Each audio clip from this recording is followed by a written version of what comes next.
আজকে আমাদের নিজস্ব ছাদ কৃষিতে এই যে দেখা যাচ্ছে এই যে মিক্সচার সার আছে, আমি এখন মরিচ গাছে দিব।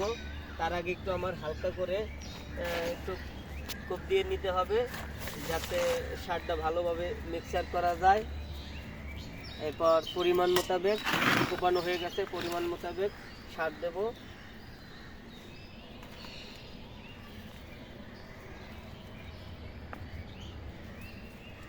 তবে সবার মনে রাখতে হবে গাছের সাথে কিপটামি করা যাবে না।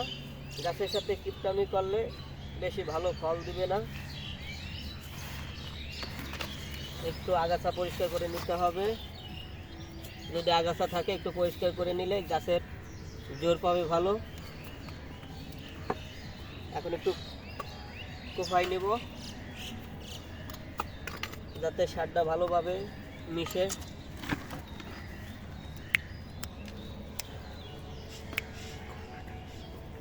যাতে শিকড় না কাটে এরকমভাবে কোপাইতে হবে আমাদের, কারণ মরিচ গাছে শিকড় কিন্তু উপরেই থাকে।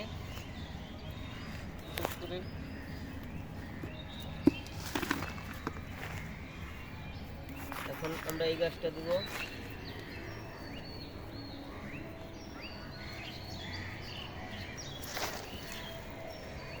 আবার আগের মতন একটু কোপাই নেব, যাতে এমনভাবে কোপাবো যাতে শিকড় না কাটে। আবার সার দিব।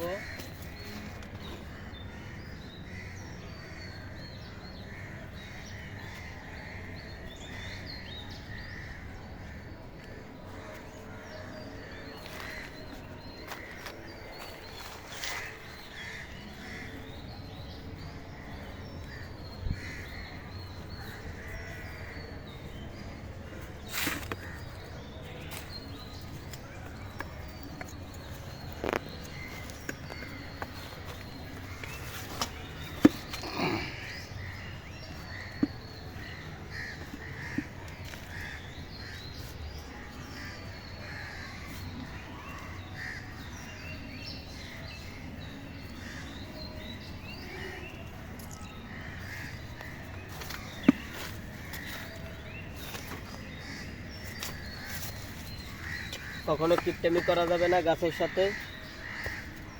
আমি যদি গাছের সঠিকভাবে খাদ্য না দিতে পারি তাহলে তো আমাকেও ফল দেবে না সঠিকভাবে।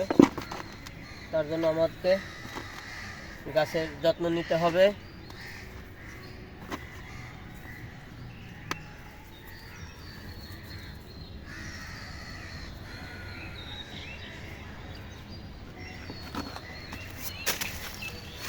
হ্যাঁ, এদিকে আসো, এদিকে আসো।